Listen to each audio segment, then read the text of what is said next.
मैं योगेश लाल यादव एडिटोरियल मंच से आप सभी लोगों को स्वागत करता हूं। आज दिनांक है जनवरी 6, 2021 और आज एडिटोरियल है द इंडियन एक्सप्रेस में। एडिटोरियल का नाम है माइंडिंग द जेंडर गैप। तो हम लोग अब शुरू करते हैं अपना एडिटोरियल और इसको लिखा है गुरु प्रकाश पासवान एंड रुचि सिंह ने। तो हम लोग अब शुरू करते हैं। इसमें दिया गया है raising marriageable age for women to 21 years is a necessary and overdue step. बोला जा रहा है कि जो इस आर्टिकल में ये दिया गया है कि महिलाओं को जो एज होती है शादी की, अब तक तो 18 थी, लेकिन उसको 21 करने की बात की गई है, वो बहुत अनिवार्य है और ये बहुत एक अच्छा कदम है। तो हम लोग लेट्स स्टार्ट आज के टॉपिक।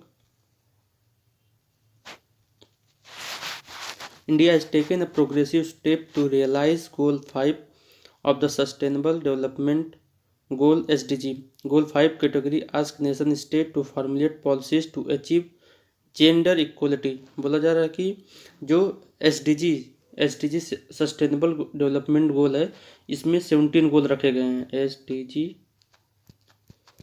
इसमें 17 गोल रखे गए हैं और इस गोल में एसडीजी जो 5 है ये किसकी बात करता है? जो इसमें से 17 गोल रखे गए हैं, तो 17 गोल में जो 5वां गोल है वो किसकी बात की गई है? इक्वलिटी की बात की गई है, जेंडर इक्वलिटी की बात की गई है, तो उसकी बात कर रहा है। The centre recently give a final shape to this goal by ensuring equality in marriage age by raising the marriageable age for women to 21। जो केंद्र सरकार है एक मसौदा पेश करने वाली है कि जो महिलाओं की एज अब तक 18 थी, 18 से करके उसको कितना 21 करने की बात की जा रही है।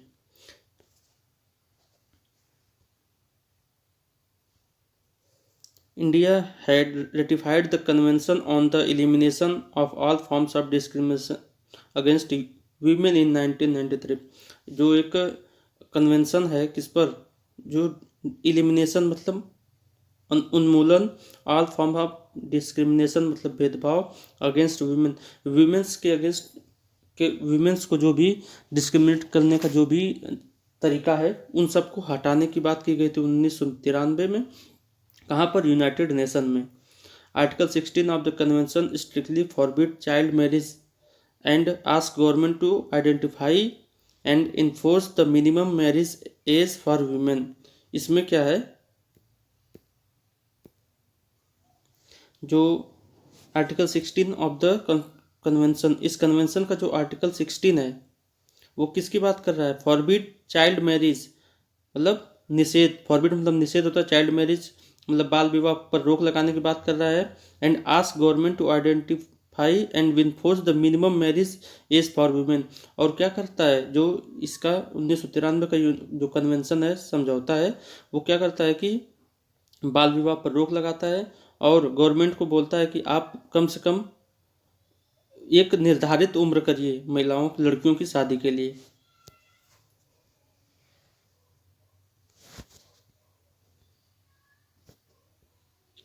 Since 1998, India has had national legislation exclusively on human rights protection drafted in consonance with the international instruments such as the Universal Declaration of Human Rights 1998। तब से सिंस 1998 से इंडिया ने क्या किया है? एक कानून तैयार किया है और वो क्यों? मानव अधिकार के प्रोटेक्शन पर मतलब उनके रक्षा पर क्या मसौदा पर तैयार, इसमें international instrument such as universal declaration of human rights में उसने भाग लिया इंडिया ने। Protection of women against early and child marriage is protection of their basic rights. This monumental step will lead to change in related legislative framework to provide a comprehensive rights based framework for the आधी आबादी। इसमें बात की जाए जो protection of women against early child marriage, अगर हम महिलाओं को कम उम्र में शादी कर देते हैं या अगर उनसे बचाते हैं, प्रोटेक्शन मतलब बचाने का मतलब सेंस आएगा कि हमें महिलाओं को कम उम्र में शादी नहीं करनी चाहिए। एंड अगर हम करते हैं तो protection of their basic rights and child marriage is protection of their basic right. अगर हम बाल विवाह कर देते हैं तो उनके बेसिक राइट्स जो अधिकार हैं वो ख़त्म हो जाएंगे this monumental step will leads to change in related legislative framework to provide comprehensive right. अगर हम लोग प्रोटेक्शन कर देते हैं ऑफ वीमेन राइट्स का, वीमेन चाइल्ड मैरिज का, तब यह महिलाओं में व्यापक व्यापक अधिकार और आधी आबादी के लिए बहुत एक अच्छी खबर होगी। खबर क्या मतलब कि अगर हम किसी बच्ची को कम उम्र में अगर किसी लड़की की शादी हो जा रही तो उसका क्या होगा, उसका तो पूरा विकास नहीं हो पाता है और उसका अधिकार छिन जाता है। यहाँ पर ये मोरल ये है। और यहाँ पर आधी आबादी बोली जा रही है तो आधी आबादी मतलब जो वीमेन और मेल की अब जो पॉपुलेशन है लगभग बराबर होने वाली है, इसकी बात की जा रही है। The regressive perception that marriage provides women with social protection and recognition needs to change. इसमें बोला जो हम लोग का परसेप्शन बना हुआ है कि शादी कर देने से और शादी कर देने से महिलाओं को क्या मिलता है, सामाजिक प्रोटेक्शन मिलता है और उनको उनकी पहचान मिलती है, ये हमें चेंज करना चाहिए। It has been established that child marriage exposes women to early pregnancy, malnutrition and violence mental, emotional and physical. इसमें ये है कि अगर हम महिलाओं की बच्चों की चाइल्ड मैरिज बाल विवाह करते हैं तो वो एक तो उनकी अर्ली प्रेगनेंसी हो जाएगी, हाँ मतलब कम उम्र में प्रेगनेंसी, माल न्यूट्रिशन उनमें कुपोषण हो सकता है, और वो क्या होता है वायलेंस मतलब हिंसा से आती है किसके, मानसिक रूप से, संवेगात्मक रूप से और शारीरिक रूप से। Such marriage has therefore been brought under the ambit of the prohibition of child marriage act 2006।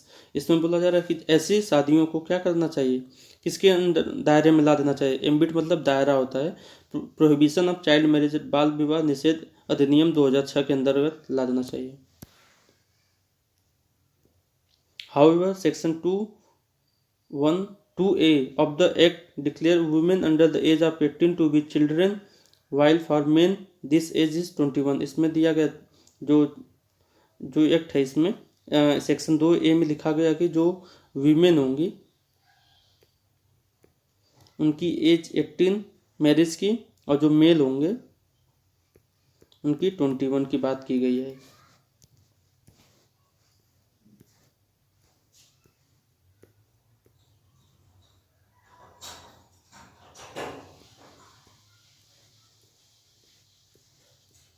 This difference seems to have no justifiable logic। और जो ये अंतर देखा जा रहा है कि महिलाओं फीमेल 18 और मेल 21, ये जो अंतर, इस अंतर की बात कर रहे हैं। The age of voting can be equal for men and women under the representation of people act and the age of consensually, willfully and validly enter into a contract is the same for men and women। बोला जा रहा है कि जो जब ये क्या कैसी लॉजिक है कि महिलाओं की एज 18 है और आदमियों की एज शादी की 21 है, जबकि रिप्रेजेंटेशन ऑफ पीपल एक्ट में दिया गया है कि सब 18 पर ही वोट देंगे, चाहे वीमेन हो चाहे मेल हो, सब लोग 18 पर ही वोट देंगे। और उनकी एज कैसे होती है, कंसेंसुअली मतलब होता है उनके सहमति से, विलफुली मतलब उनकी इच्छा से, वैलिडली मतलब वैध रूप से होता है। ठीक। What has stopped us from instilling equality in the age requirement to enter into a valid marriage. अब यहाँ पे इंस्टिलिंग मतलब होता है हमें किस चीज़ मतलब स्टॉप क्या कर रहा है, व्हाट हैज स्टॉप्ड अस हमें क्या स्टेप रोक रहा है, बाधा डाल रहा है क्या, किसमें, इक्वलिटी के लिए, कि हमें एज में भी वीमेन और मेल का जो एज होता है वो इक्वल होना चाहिए। वो हमें क्यों रोका जा रहा है, ऐसे क्यों, इंस्टिलिंग मतलब क्या जागने से रोका जा रहा है, क्यों ऐसा रोका जा रहा है। This difference in criteria was more social than biological. बोला जा रहा है कि जो 18 और 21 रखा गया है जो क्राइटेरिया, वो क्या है, बायोलॉजिकल नहीं है, ज़्यादा सामाजिक है, समाज के नियमों के मानदंडों के आधार पर ही रखा गया है। The general argument based on local value judgement that women should be younger in marriage union have faded with time.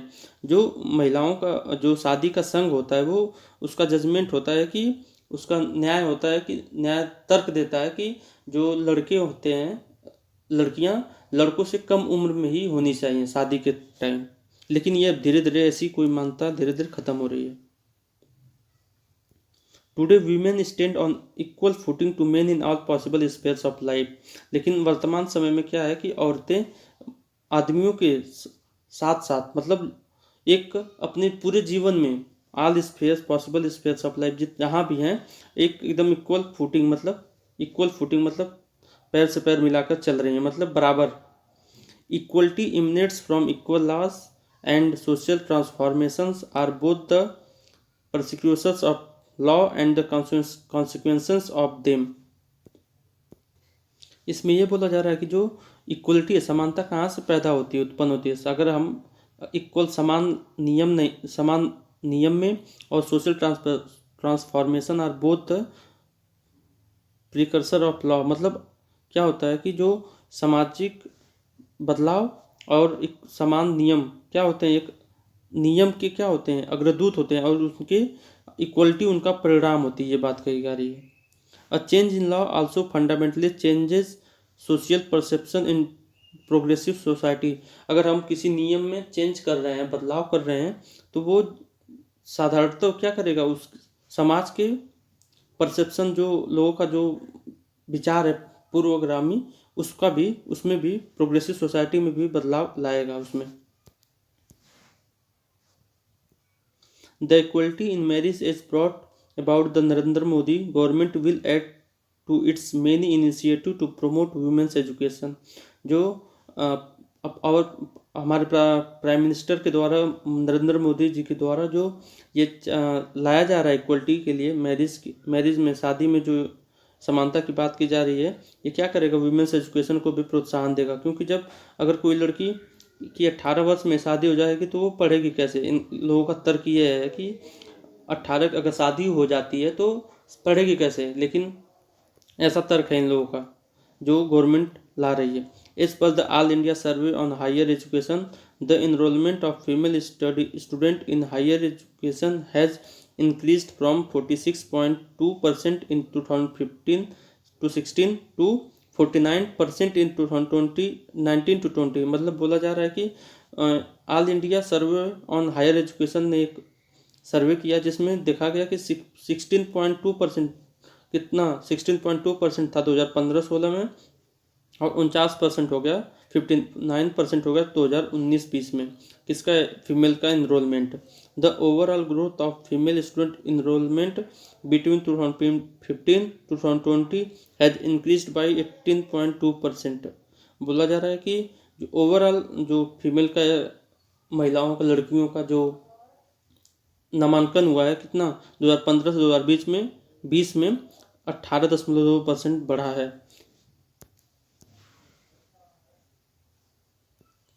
It is notable that from Ujjwala to Mudra to Pradhan Mantri Jan Dhan Yojana, the largest section of beneficiaries of government schemes had been the women। इसमें ये दिया जा रहा है कि इसको ध्यान में रखना चाहिए कि उज्ज्वला योजना जो गैस वितरण होता है, मुद्रा योजना में पैसे दिया जाता है, प्रधानमंत्री मुद्रा जन धन योजना, इसमें भी पैसे दिया जाता है लड़कियों को। इसमें क्या है कि ज़्यादा से ज़्यादा कौन बेनिफिशरीज, लाभार्थी कौन है, वीमेन ही है, महिलाएं हैं। For the first time in Indian politics, पहली बार, for the first time in Indian, भारतीय राजनीति में पहली बार कोई ऐसा कर रहा है। We are witnessing remarkable levels of representation of women at crucial decision making position from union council of minister to party structure. इसमें यह दिया जा रहा है कि union for the first time, ये पहली बार ऐसा हो रहा है कि जो रिप्रेजेंटेशन ऑफ वीमेन है और उनका क्रूशियल मतलब होता है महत्वपूर्ण decision making position from central union council of minister, मतलब सेंट्रल कैबिनेट से जो भी पहली बार ऐसा कोई डिसीजन लिया जा रहा है, ये बात की जा रही है महिलाओं पर।